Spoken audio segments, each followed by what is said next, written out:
Jadi syarat utamanya adalah harus bisa membaca Al-Quran, karena sekali lagi yang dipakai untuk meruqyah orang itu adalah ayat-ayat Al-Quran. Apakah di dunia jin nggak ada kiai?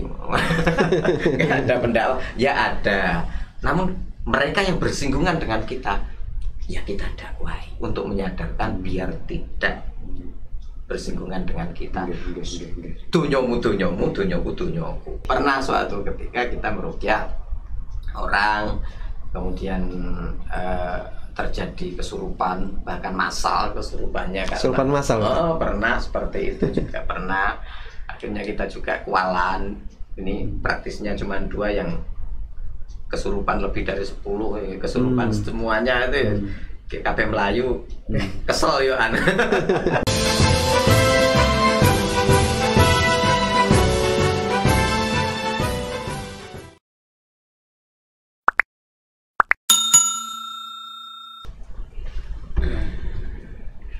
Assalamualaikum warahmatullahi wabarakatuh.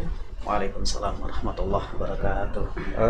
Sahabat Mata Blitar, ketemu lagi dengan saya Putut di podcast Mata Blitar. Sahabat Mata Blitar, alhamdulillah pada hari ini saya sudah kedatangan tamu yang sangat istimewa. Beliau adalah praktisi ruqyah aswaja di Kabupaten maupun Kota Blitar. Kita sapa dulu tamu kita pada kali ini. Selamat siang Ustadz Niam dan Ustadz Imam. Selamat siang, assalamualaikum warahmatullahi wabarakatuh. Pripun kabare? Alhamdulillah sehat. Alhamdulillah. Sahabat Mata Blitar, perlu kami perkenalkan dulu kedua tamu kita pada siang hari ini. Yang pertama Ustadz Niam. Beliau nama lengkapnya adalah Ustadz Miftahun Niam. Ya. Daleme Bence nggih Kang. Bence Garum nggih leres. Kemudian beliau adalah wakil ketua JRA atau Jam'iyah Ruqyah Aswaja. Niki Ustadz Niam. Kemudian yang kedua tamu kita adalah Ustadz Imam Muhtadi. Ini rumahnya Satrian Kanigoro. Beliau adalah pembina KBRA atau Keluarga Besar Ruqyah Aswaja Aswaja Blitar. Nah, Ustadz Niam dan Ustadz Imam, yang pertama kita ucapkan selamat datang dan banyak terima kasih sudah menyempatkan hadir di studio Mata Blitar Podcast. Nah, kemudian ini Ustadz, kaitannya dengan ruqyah aswaja ini kalau saya mengikuti itu beberapa tahun terakhir ini kayaknya sangat marak sekali kan. Ruqyah aswaja. Nah, yang pertama mungkin yang ingin saya tanyakan sebagai wawasan kita dan sahabat-sahabat di Mata Blitar pada umumnya, ruqyah aswaja ini sebenarnya apa sih Ustadz? Monggo sinten yang mau membahas dulu. Ustadz Mamon. Bismillahirrahmanirrahim. Assalamualaikum warahmatullahi wabarakatuh. Waalaikumsalam warahmatullahi. Pertama kita mengenalkan tentang ruqyah ya. Nggih. Ruqyah apa toh sakjane ruqyah itu? Itu adalah bahasa Arab. Kalau kita orang Blitar itu ngarani ruqyah itu adalah suwo. Cara Jawane. Cara Jawane suwo ya. Suwo dengan menggunakan ayat-ayat Al-Quran dan juga doa-doa yang diajarkan oleh Kanjeng Nabi. Ya, dengan harapan dengan media ruqyah itu apa yang dikeluhkan oleh masyarakat terutama mengenai penyakit itu bisa diobati dengan ruqyah tersebut. Berarti bagian dari metode pengobatan. Ya, metode pengobatan, bagian dari metode pengobatan. Ya. Adapun ruqyah ini kaitannya dengan ruqyah aswaja adalah salah satu metode dakwah di mana kita perogi atau peruqyah itu berdakwah dengan menggunakan metode ruqyah itu untuk mempertahankan tradisi Ahlus Sunnah wal Jamaah Ahmadiyah. Jadinya ya kita berdakwah itu dengan metode ruqyah. Oke, kemudian sejarah lahirnya ini Ustadz, Ruqyah Aswaja atau tadi ada JRA juga ada KBRA. Ya. Niku hubungannya apa sebenarnya? Sejarah lahirnya. Ya, JRA dan KBRA itu sebenarnya dua organisasi ruqyah. Oh, okay, tapi kita sama-sama berjuang di Ahlus Sunnah wal Jamaah Ahmadiyah. Jadi ibaratnya JRA dan KBRA itu adalah kakak beradik, saudara kandung, kakak beradik. Seperti itu. Jadi dua organisasi yang berjuang melalui media ruqyah untuk memperjuangkan metode ajaran Ahlus Sunnah wal Jamaah dengan metode ruqyah seperti itu. Oh, sejarah lahirnya itu tahun berapa, Ustaz? Untuk di Blitar saja kita bicara di Blitar kita mulai di tahun 2017 kita mulai merintis Ruqyah Aswaja ini. Pertama kita mengadakan pelatihan Ruqyah Aswaja itu di Masjid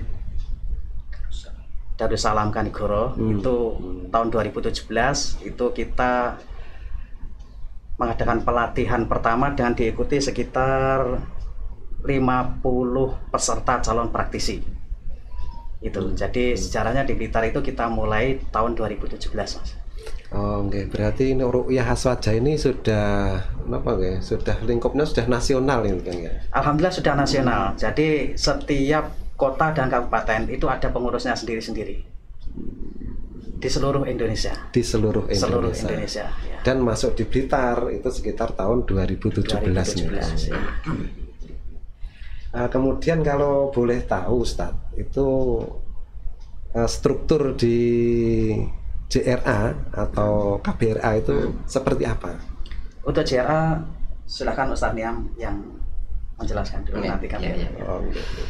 Mengenai struktur keorganisasian, keorganisasian mengenai di JRA semenjak saya masuk, kalau nggak salah sekitar tahun 2018 saya pelatihan pertama di Masjid Syuhada Haji waktu itu. Yang saya ketahui JRA itu secara struktur keorganisasian sudah sangat kompleks sekali. Bahkan kalau tadi disebutkan skalanya sudah nasional, kalau saya ngomong justru lebih jauh dari itu. Karena yang saya ketahui pernah beberapa kali guru kita mengadakan pelatihan sampai di Turki. Sampai di Turki kan sudah ada. Walaupun tidak menyeluruh seluruh dunia pengurusannya ada, namun yang keluar dari Indonesia itu sampai di Turki. Kepengurusan kita mulai tingkat nasional di pengurus besarnya, di pengurus pusatnya, itu sudah sampai jajaran paling bawah di tingkat kabupaten, cabang, bahkan di sebagian kabupaten yang lain itu sudah sampai pada cabang di tingkat kecamatan. Namun di Blitar sendiri itu baru sampai di tingkat kabupaten. Di tingkat cabangnya mungkin di tingkat, kalau di NU di Majelis Wakil cabangnya itu baru beberapa. Di kecamatan itu ada. Alhamdulillah dari semua divisi-divisinya sudah terbentuk. Yang di Blitar mulai pengurus hariannya itu mulai ketuanya, sekretaris bendahara, bahkan sampai divisi-divisinya alhamdulillah sudah.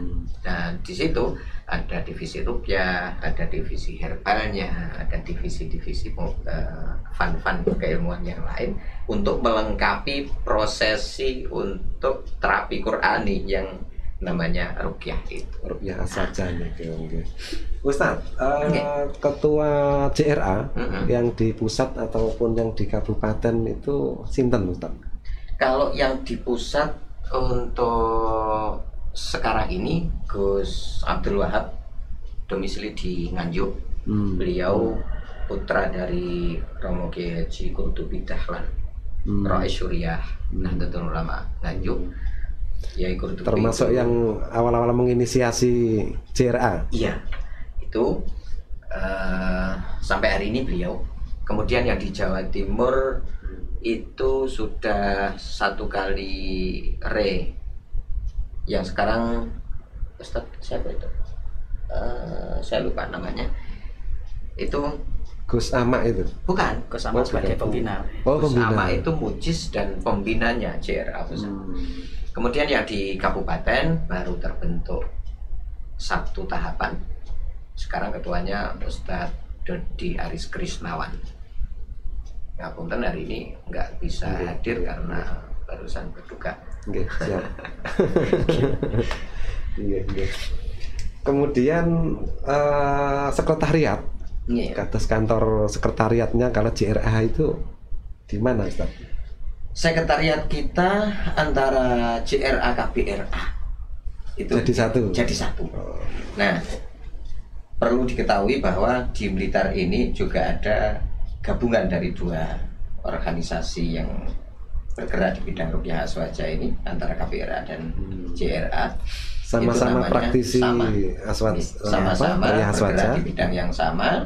Itu yang tergabung di organisasi yang namanya Akrab, singkatan dari Aktivis Ruqyah Aswaja Blitar. Di dalamnya itu ada yang dari KBRA dan ada yang dari JRA. Sekretariatan kita itu jadi 1 di Jalan Mahakam nomor 99. Tepatnya kalau kita dari stadion, Iya. nah ke barat arah Masjid Ar-Rahman sampai ke barat kurang lebih sekitar 1 kilometer. Nah, itu nanti utara jalan, sebelah timurnya Pasar Paing Timur. kalau nggak salah. Paing. Pasar Paing. Oh, iya. Pasar Paing ada perempatan, nah timur perempatan utara jalan ada musola Al Barokah. Nah, di situ sekretariatan kita. Nah, itu yang membedakan JRA dengan KBRA itu apa, Ustaz? Ini kan sama-sama ini ya, sama-sama Di bidang yang iya. sama. Sebenarnya tidak ada beda ya. Kita sama-sama bergerak dalam bidang ruqyah itu ya. JRA itu sama-sama, JR KBRA itu sama-sama bergerak di bidang ruqyah. Jadi hampir sama. Metodenya aja ada agak sedikit berbeda, cuma metode. Kalau ayatnya ya sama-sama ayat Al-Quran yang kita gunakan, sama-sama doa-doa yang diajarkan oleh Kanjeng Nabi juga sama. Tapi ada beberapa metode itu berbeda, sedikit berbeda. Nah, dari perbedaan ini antara JRK dan KBRA ini saling melengkapi, saling bersinergi, begitu, kurang lebih begitu. Terus yang lainnya dua organisasi ini ya dalam pergerakannya, perjuangannya yang sama ini dibedakan dari 2 sumber yang berbeda, yang mendirikan berbeda. Jadi gurunya berbeda, namun apa isinya, substansinya dan misinya juga sama. Gurunya kalau di KBRA itu Ustadz Imran Al-Katibi, domisili sekarang di Grobogan ya, di Grobogan, Purwodadi, Jawa Tengah. Kalau yang JRA itu yang mendirikan Gus Alama Alauddin Siddiqi MPDI, itu asalnya dari Pondok Pesantren Sunan Kalijogo di Jombang. Cuman sekarang beliau mendirikan pondok pesantren di Kenduruan, Tuban.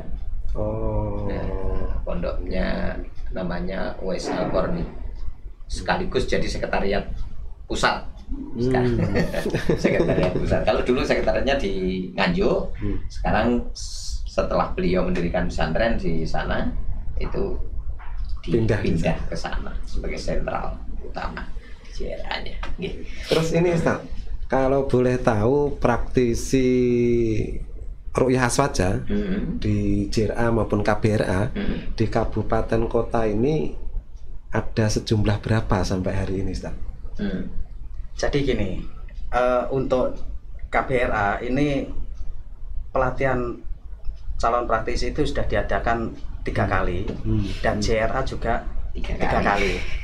Dari 6 kali pelatihan itu untuk jumlah praktisi itu sekitar ada 500-an lebih ya. kurang lebih Sekitar segitu. 500. Cuman tersebar. ya tersebar di seluruh kabupaten, seluruh Luar biasa. kabupaten dan kota.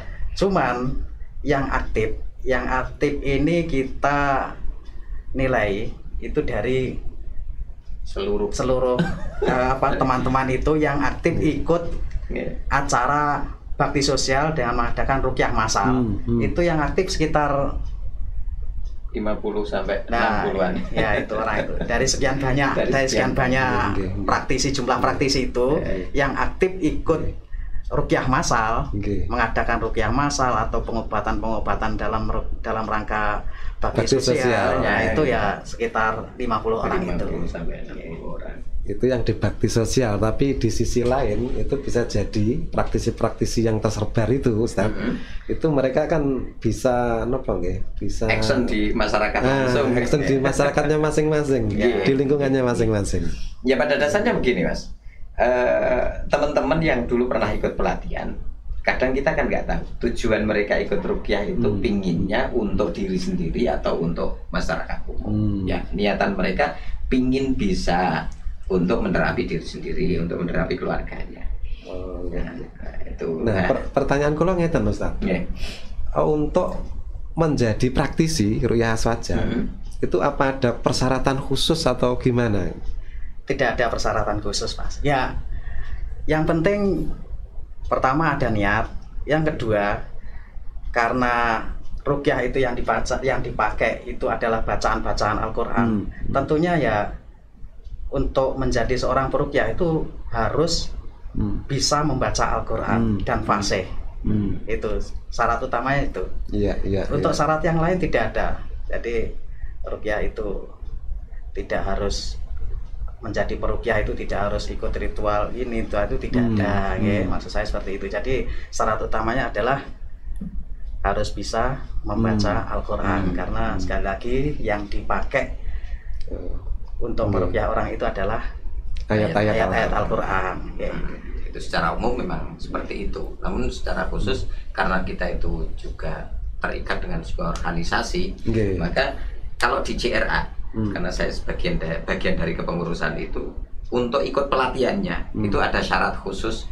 Yang pertama, berhaluan Ahlus Sunnah wal Jamaah. Lebih khusus lagi, itu kalau sudah CRA harus Nahdlatul Ulama. An-Nahdliyah harus itu. Nah, ini hubungan CRA dengan Nahdlatul Ulama ini apa ini, Ustaz? Sangat erat sekali. Jadi gini, berdirinya CRA itu diawali dari keprihatinan kita. Kenapa saya ngomong harus Nahdlatul Ulama? Pendiri kita itu punya misi di sini. Bagaimana Jamiah Nahdlatul Ulama, anggotanya, seluruh keanggotaan di Nahdlatul Ulama ketika membutuhkan terapi Quran, karena perlu disadari bahwa di luar Nahdliyin itu kan banyak juga rukyah tidak membawa nama organisasinya.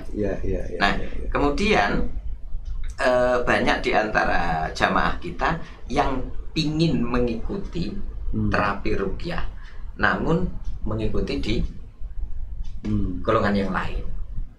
Yang mereka juga punya visi dan misi sendiri, bahkan mungkin ada tujuan yang macam-macam. Nah, kita selain membentengi jamaah kita biar tidak keluar kemana-mana, bahasane wong Jawa, lek ning omahe kenapa harus ke yang lain?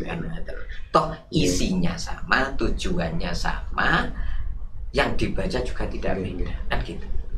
Kalau saya dengar, kalau nggak salah, CRA itu hari ini sebagai salah satu sayap di LDNO, betul. Iya. Jadi ceritanya tahun 2019 kita sudah menyadari bahwa kita itu sudah mengakar betul di seluruh wilayah di Indonesia, dan berawal dari misi kita itu di Jamaah Nahdlatul Ulama, maka disitulah kita kembangkan betul di wilayah kita itu. Nah, kaitannya dengan kelembagaan di Nahdlatul Ulama, 2019 pimpinan kita yang tadi disebutkan Gus Abdul Wahab, ketua pusatnya, itu sowan ke kepengurusan di PB untuk PBNU. minta restu, terutama sudah sowan ke Romayai Said Akil Siraj. Dan tanggapan beliau setelah kita membeberkan semua tentang Jamiah Ruqyah Aswaja, memberikan lampu hijau. Wah, ini betul ini. Kalau sudah seperti ini, amaliyahnya sudah sesuai dengan budayanya yang ada di Nahdliyin, secara kulturnya itu juga sudah, orang-orangnya juga betul-betul orang yang tidak keluar dari angger-angger wong NU. Maka ya Said memberikan lampu hijau untuk terus jalankan itu. Kita berikan tuntunannya, buku panduannya, semuanya. Setelah diteliti sampai betul dan ini benar-benar Nahdliyin, maka beliau memberikan restu untuk terus dijalankan. Namun karena di JRA itu kita berawal lebih detail lagi, itu sudah berbadan hukum. Makanya di situ untuk masuk di kelembagaan Nahdlatul Ulama secara khusus itu memang belum bisa. Karena apa? Badan hukumnya sudah beda. Namun dalam penggabungannya kita dimasukkan di lembaga dakwah, dan itu sama dengan tujuan kita dakwah bil Quran. Siapa yang didakwai? Ini hebatnya orang-orang peruqyah itu gini. Hebatnya orang peruqyah. Kalau para pelaku dakwah yang umum itu kan fid dunya. Kalau di ruqyah itu fid dunya wal akhirah. Ora kursi urip tok. Sing mati barangnya di ruqyah. Kan ning ngene donya kan. Iki menungsone. Ini dakwahnya ning ngene kalangan yang lebih tidak bisa dikendalikan. Di dimensi lain itu kita dakwai. Kita dakwai. Demit jin itu kita dakwai. Kok bisa seperti itu? Ya banyak kan. Kita rukun imannya aja lah, kembali ke situ. Salah satu rukun imannya kita percaya dengan hal yang gaib. Dan mereka itu sama-sama makhluk Allah kan. Gitu. Makhluk Allah, apalagi di dunia jin, Pak. Itu kan pada dasarnya mereka selain sama dengan kita, hanya beda dimensi, kebutuhan mereka itu sama. Mereka butuh makan, butuh menikah, butuh beribadah. Nah, apakah di dunia jin nggak ada kiai? Nggak ada pendakwah? Ya ada. Namun mereka yang bersinggungan dengan kita, ya kita dakwai untuk menyadarkan biar tidak bersinggungan dengan kita. Dunyomu, lek wis neng awakmu yo aja rene. Orang ning kene wis dudu nggenmu. Biasane kita dakwai dengan Quran, sama-sama makhluk Allah, ayo kita saling menghormati. Dan dari situ ya lek wis enggak saling mengganggu, kita sehat. Kalaupun masih sakit paling awake. Kan gitu. Menarik Ustaz. Ya. Nah, ini kemudian ini Ustaz, apa? Dari pengalaman jenengan selaku praktisi ruqyah aswaja itu, dalam melakukan ruqyah itu biasanya membutuhkan waktu berapa lama Ustaz? Ini saya jawab dulu. Atau metodenya gimana sih? Kita yang belum pernah ruqyah itu belum bisa menggambarkan. Iya. Jadi begini, kalau jenengan tadi kan tanyanya metode apa? Waktunya berapa lama gitu ya? Itu kita tidak bisa memastikan ya Mas, karena pertama tingkat gangguan seseorang itu tidak sama. Kadang kita bacakan sebentar aja sudah langsung sembuh, kadang membutuhkan proses yang agak lama. Jadi berapa lama waktunya itu kita tidak bisa mematok gitu. Tidak bisa mematok, kadang ya butuh 1 jam, 2 jam itu sudah berkaitan biasa. Kondisi ya, betul. Orang yang di ruqyah ini. Ya, betul. Jadi pada dasarnya fleksibel. Namun secara umum kalau kita kan ada istilahnya ruqyah yang standar. Standar. Ada yang standar, ada yang perlu tindak lanjut. Khusus. Iya, tindak lanjut. Khusus. Itu berdasarkan seperti apa reaksinya. Kalau standarnya itu bacaan Al-Quran yang kita berikan, yang biasa kita sebarkan yang dengan istilah ruqyah mandiri, itu ruqyah yang standar kita. Itu paling hanya membutuhkan waktu sekitar 15 menit sampai 30 menit prosesinya. Hanya segitu. sampai 10 menit. 15 sampai 30 menit 30 sudah menit. 30 menit sudah cukup lama. Cukup lama. Bacaan-bacaan enggak seberapa. Enggak seberapa banyak. Namun yang bikin lama itu tadi seperti dikatakan Ustadz Imam, fleksibel, tergantung Reaksi. ini terus bagaimana gitu. Satu contoh, ketika kita bacakan ada reaksi yang membutuhkan waktu agak lama, ya otomatis waktunya akan bertambah lama. Dan gitu. Kalau reaksinya yang biasa-biasa, bahkan reaksi yang sifatnya enggak membuat kontroversi ya, cukup itu aja, insya Allah sudah cukup efektif. Minimal tenang lah, minimal tenang, bacain Al-Quran ayem, tentrem gitu. Nah, dan rata-rata yang membuat lama ketika itu tadi saya katakan kita diberi kesempatan untuk berdakwah di dunia lain itu tadi, itu akhirnya jadi bikin lama. Jadi bikin tambah lama. Kemudian ini Ustadz, apa ya, tanda-tanda seseorang yang kena gangguan itu kayak apa Ustadz? Kalau sebenarnya gini Mas ya, masing-masing kita itu tidak lepas dari gangguan.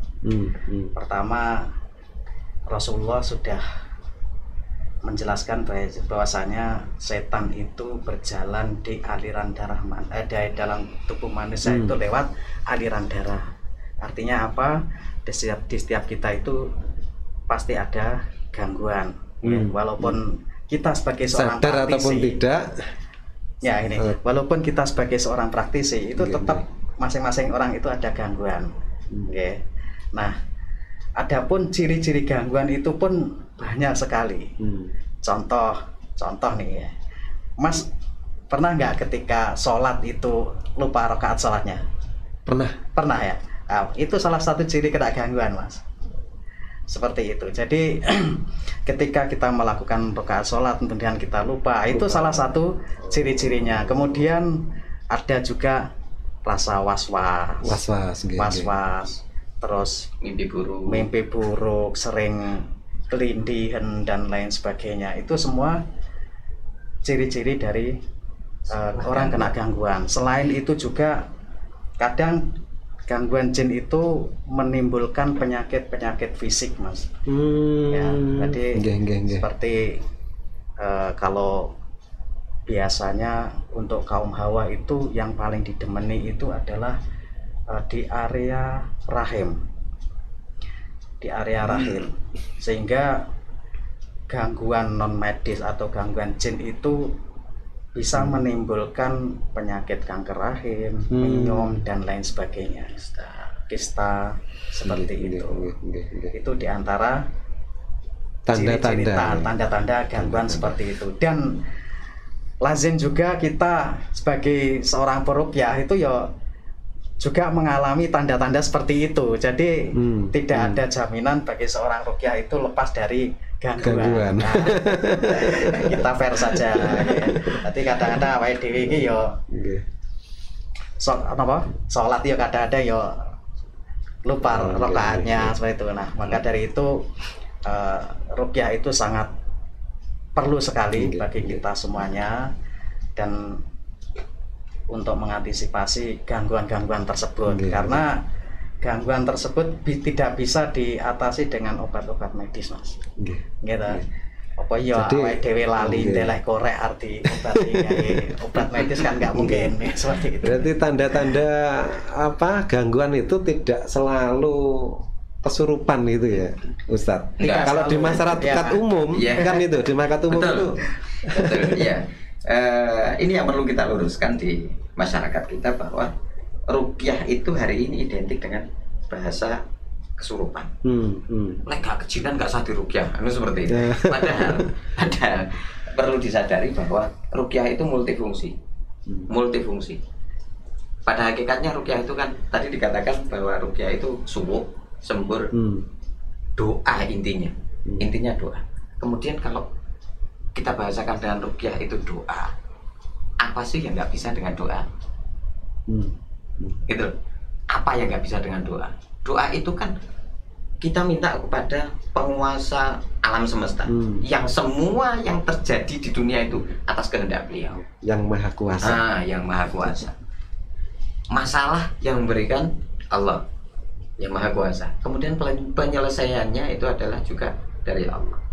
Makanya kita kembalikan ketika ada masalah, kita minta, kita berdoa, ya Allah selesaikan masalah yang ada di dunia ini. Wasilahnya apa? Wasilahnya ya dengan apa yang menjadi kalam beliau, kalam Allah sendiri. Kalamnya apa? Al-Quran. Sebagai kunci dari semua masalah di dunia itu semuanya sudah ada di Al-Quran. Tinggal kitanya bisa atau tidak. Teknis untuk menyelesaikan masalah dengan Al-Quran itu kita kuasai atau tidak. Sebenarnya tidak harus dengan kita sebagai peroki. Teman-teman siapapun bisa baca Al-Quran asalkan diniatkan itu untuk jadi media doa. Itu sudah bagian dari manusia. Hanya masalah teknisnya aja, teknisnya aja. Ya sudah. Kalau kaitannya dengan penyakit, apakah kita kurang yakin dengan kalam Allah? Apapun bukan memberikan dalil. Di situ sudah ada wa nunazzilu minal qur'ani ma huwa syifaa'un. Kan sudah jelas. Bagian dari Al-Quran yang untuk diturunkan itu kan juga untuk sebagai obat. Masih kurang yakin? Sangat yakin sekali. Jadi bagaimana kita mengolah hati kita untuk mendekatkan diri pada Allah, minta sesuai dengan keinginan kita. Nah itu.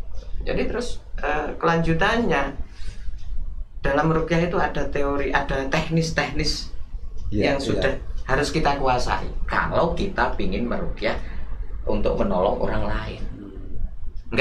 Enggak artinya jangan ngawur gitu, jangan ngawur. Kalau kita niatkan ayat-ayat Al-Quran untuk doa itu sudah cukup. Cuman kalau ini kaitannya dengan jadi sebuah profesi ya, kaitannya dengan meruqyah orang lain, bukan menghalangi, enggak. Kita punya teknis sendiri. Jangan sampai di situ kita ngawur. Jadi ketika ada penyakit kita harus tahu obatnya pakai formula apa. Formulanya apa nanti sesuai enggak. Jadi sebenarnya bagaimana kita mengkorelasikan ayat Al-Quran itu kita sesuaikan dengan penyakit yang diderita oleh si pasien dan kita. Jelas. Ini Ustadz, kemudian kalau tanda-tanda seseorang yang dapat gangguan itu kan ternyata banyak banyak sekali. Nah ini kemudian bagaimana Ustadz cara agar seseorang itu terhindar dari gangguan? Ini bagian dari bagian dari upaya pembentengan diri ini. Pembentengan diri supaya kita terhindar dari sakit dan ya tentunya untuk pembentengan itu adalah kita istiqomah menjalankan apa yang diajarkan Kanjeng Nabi ya. Itu insya Allah bisa membentengi diri kita dari gangguan. Contohnya nih ya, kita mendawamkan zikir la ilaha illallah la syarikalah lahul mulku wa lahul hamdu yuhyi wa yumitu wa ala kulli syai'in qadir. Itu dibaca 100 kali di waktu pagi, kemudian dibaca 100 kali di waktu sore. Itu insya Allah bisa membentengi diri kita dari gangguan-gangguan tersebut. Kemudian ada juga membaca Rotibul Hadat juga bisa, Rotibul Wirdul Latif juga bisa. Terus zikir maksurat, zikir yang diajarkan Kanjeng Nabi, baca ayat kursi, Qul Huwallahu Ahad, Falak, Anas di waktu pagi, itu juga bisa membentengi kita dari gangguan-gangguan tersebut. Kemudian juga yang tidak kalah penting adalah memelihara perilaku kita. Memelihara perilaku kita. Contohnya Rasulullah telah memberi contoh ketika kita masuk toilet misalnya, itu Rasulullah memberikan contoh dahulukan kaki kiri, kemudian baca doa. Nah, ketika kita baca doa sebelum masuk toilet, itu insya Allah jin yang ada di toilet, karena jin ngapunten ya, jin itu kesukaannya di tempat-tempat yang kotor seperti itu. Itu jin itu akan lari. Sehingga kita kalau misalkan BAB, BAK itu selamat, nggak ngenai mereka gitu.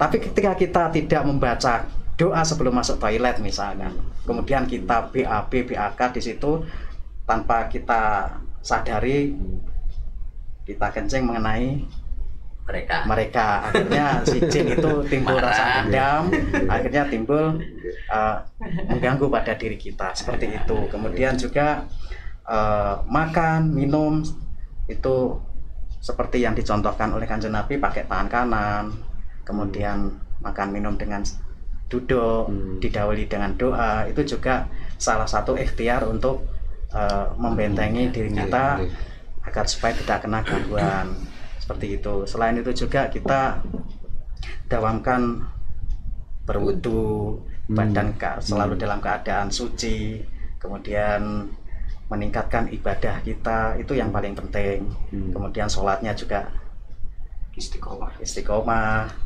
berjamaah, terutama kita yang laki-laki ini jamaahnya di masjid, aja sampai masjid dhewe iki dibangun UAP kemudian kosong, nggak ada isinya. Akhirnya kalau kita sering meninggalkan sholat jamaah, itu ya salah satu pintu mereka untuk mengganggu diri kita. Itu ya, jadi sholat jamaah juga salah satu upaya untuk membentengi diri kita dari gangguan-gangguan tersebut. Seperti itu. Ya, secara umum lagi bagaimana itu secara teknis banyak sekali cara pembentengan kita. Ya intinya bagaimana cara kita itu untuk lebih mendekatkan diri kepada Allah. Intinya ke situ. Kalau kita betul-betul dekat dengan Allah, insya Allah mereka nggak akan mengganggu. Kalaupun ada, secara fisik terutama, itu adalah bentuk ujian kita, ujian kesabaran kita untuk ketingkatan derajat kita di mata Allah. Bukan bentuk dari sebuah gangguan. Bagaimana kita menyikapi aja lah. Kita menyikapi gitu loh. Sangat-sangat fleksibel. Kalau kita benar-benar diniatkan mendekatkan diri pada Allah, kita benar-benar menjadi hamba yang dekat dengan Allah, insya Allah mereka dimensi lain itu juga sungkan nyedek awake dhewe. Nah, teknisnya untuk mendekatkan diri ya seperti yang disampaikan Ustaz Imam, bisa dengan istiqomah zikirnya, daimul wudu, sholat berjamaah, itu kan teknis. Teknisnya seperti itu. Nah, intinya bagaimana kita dekat dengan sing duwe donya. Kalau sing duwe donya iki cedhek njaluk apa-apa diwehi. Karek kapan waktune disemayani apa ora terserah mereka, sesuaikan dengan kebutuhan kita, pasti Allah lebih tahu kan itu. Itu tadi bagian dari upaya agar kita terhindar dari gangguan ya, dan pembentengan. Terus kemudian ini Ustadz, ini dari pengalaman jenengan sejauh selama menjadi praktisi ruqyah nih. Mungkin ada suka duka atau pengalaman menarik menurut Ustadz yang yang menarik diceritakan kepada kita. Asik ini kalau ngomong pengalaman. Jadi kalau pengalaman saya yang jam terbangnya itu baru beberapa jam yang lalu jadi praktisi. Itu belum banyak dan cenderung derek nih para senior saya. Jadi yang saya alami sendiri, pernah suatu ketika mulai yang seneng dan yang susah, yang bikin malu dan malu-maluin juga pernah.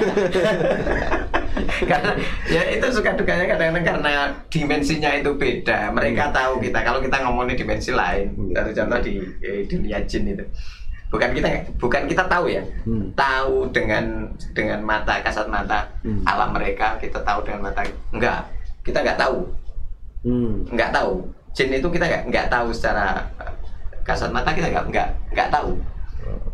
Nah, karena dimensinya beda, mereka tahu kita. Mereka tahu kita.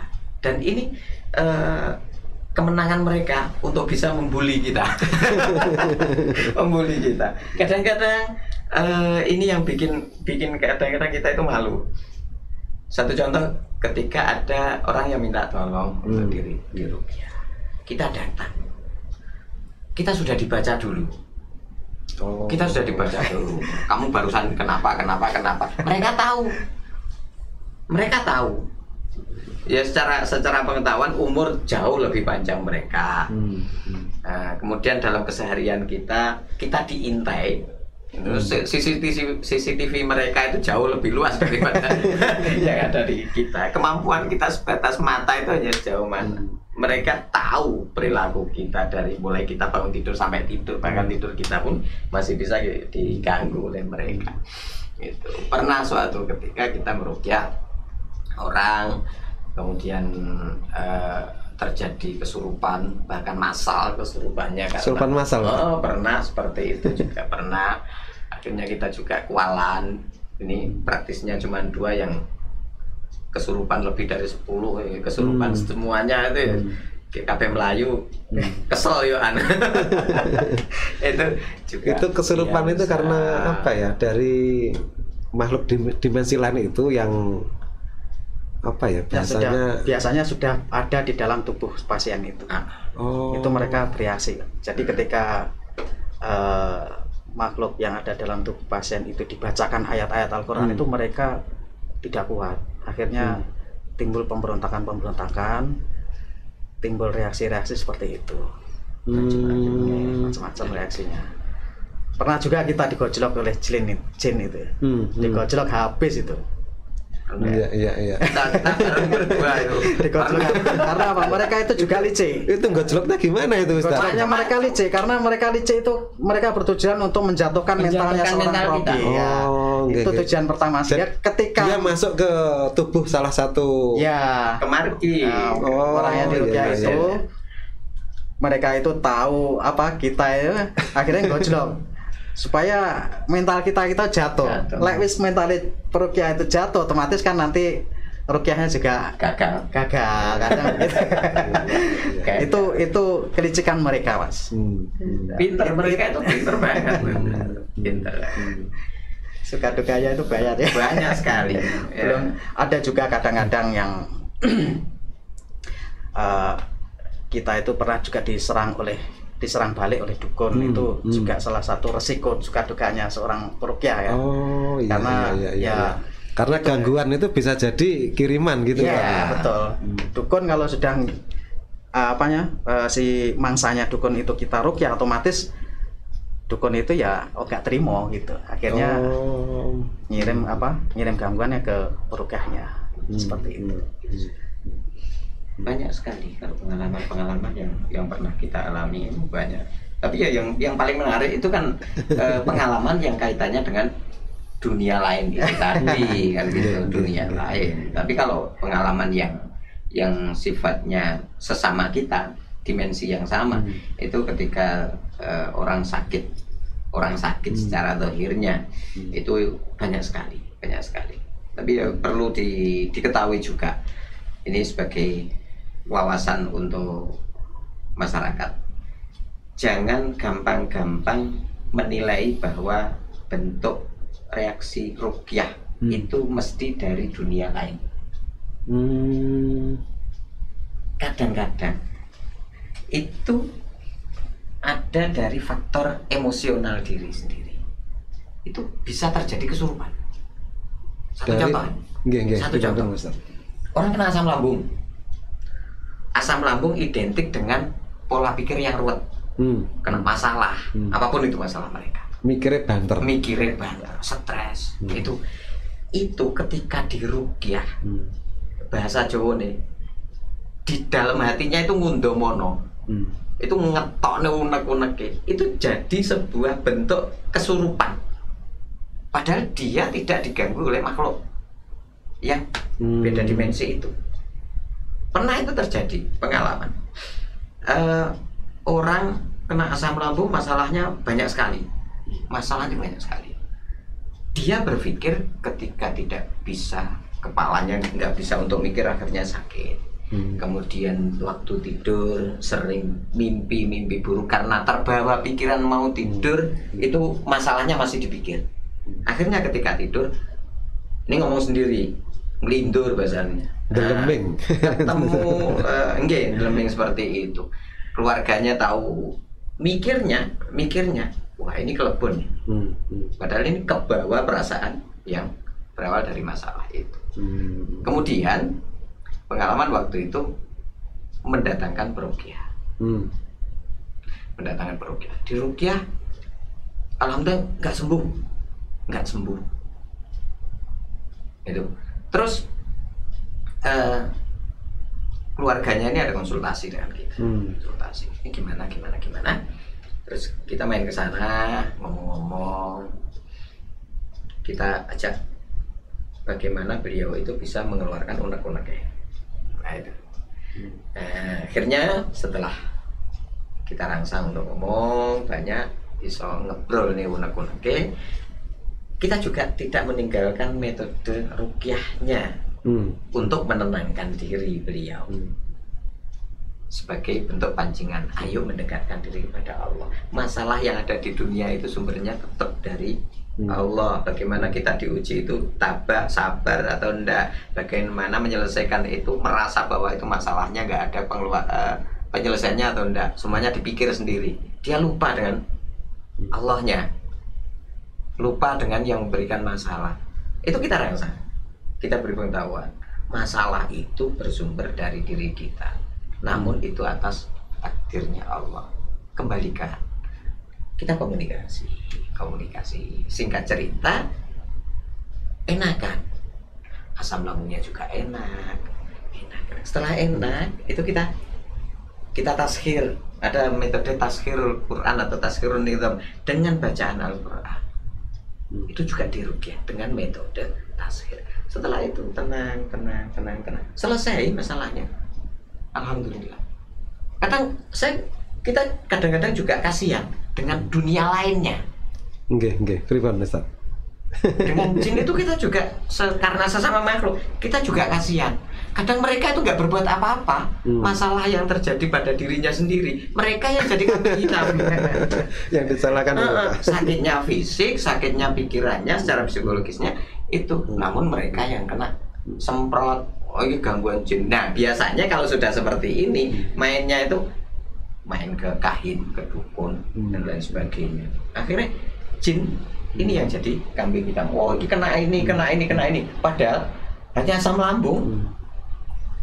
Berarti metode ruqyah itu Ustaz, itu salah satunya juga nanti bisa membedakan apakah yang diruqyah ini ada gangguan dari bangsa lembut atau ini memang murni penyakit medis, penyakit fisik. Bisa.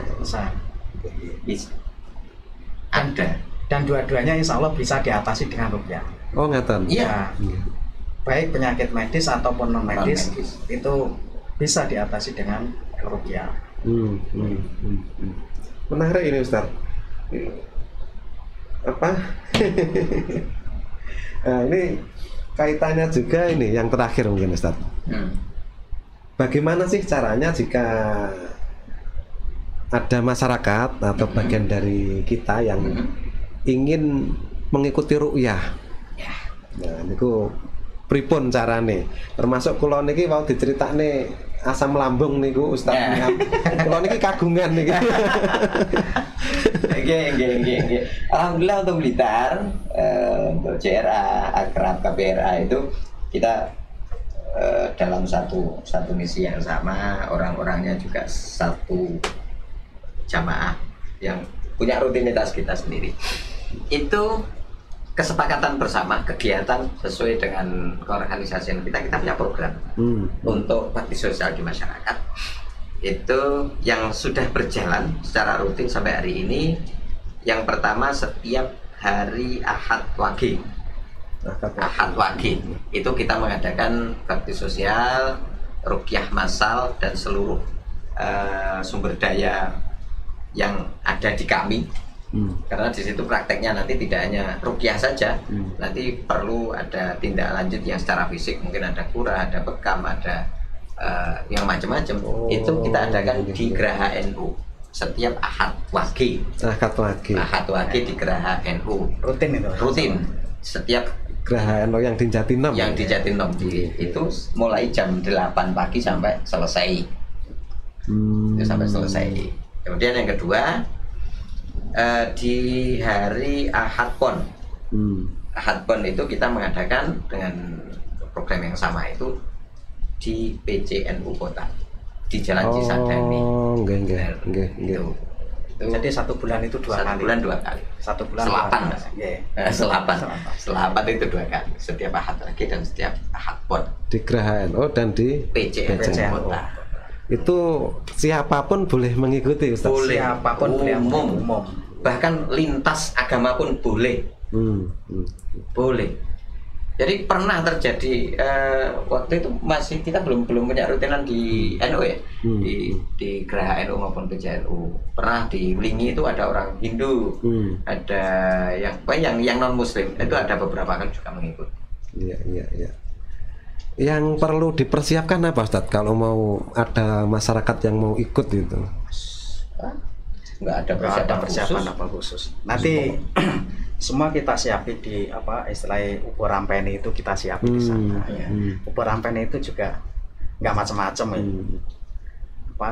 Air putih sama tisu sama kresek itu sudah kita siapin di sana. Oh, ngerti. Yang menarik itu guru kita apapun masalahnya solusinya kresek. Solusinya kresek. Di rupiah muntah keluar sudah selesai kan gitu. Oke, menarik sekali Ustadz perbincangan kita pada siang hari ini. Alhamdulillah ada banyak wawasan, ada banyak pengetahuan yang kami terima. Semoga bermanfaat untuk sahabat-sahabat Mata Putar Podcast. Mungkin sementara itu Ustadz perbincangan kita pada siang hari ini. Kita berharap insya Allah nanti di lain kesempatan kita bisa menghadirkan jenengan lagi, tentunya dengan konten pembahasan yang berbeda. Mungkin seperti itu. Sisipan sedikit terkait dengan rutinan itu, tidak hanya hari itu saja, namun masih sangat memungkinkan. Begitu juga kita sampaikan ke masyarakat, kalau ada yang berkeinginan untuk rukyah di luar rutinan itu.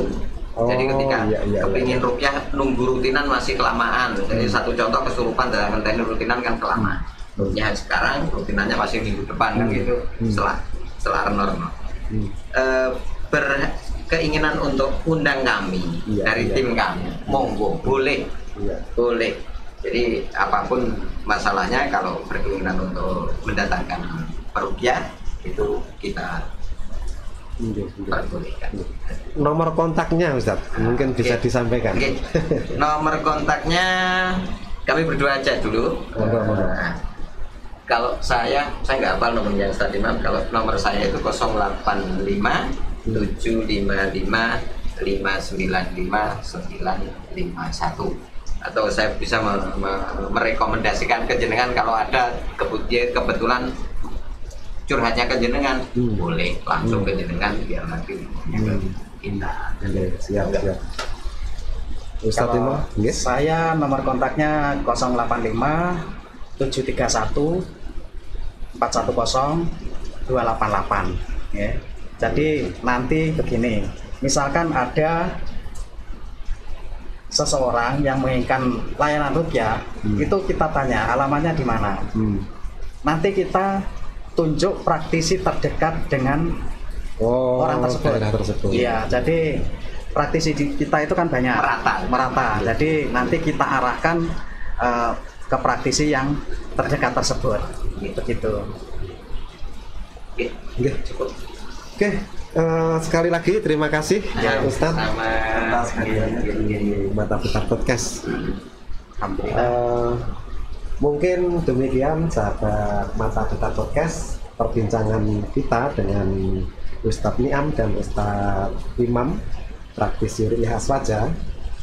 Semoga bermanfaat dan ketemu lagi di sesi-sesi berikutnya. Dari saya kurang lebih mohon maaf. Wassalamualaikum warahmatullahi wabarakatuh. Waalaikumsalam warahmatullahi wabarakatuh.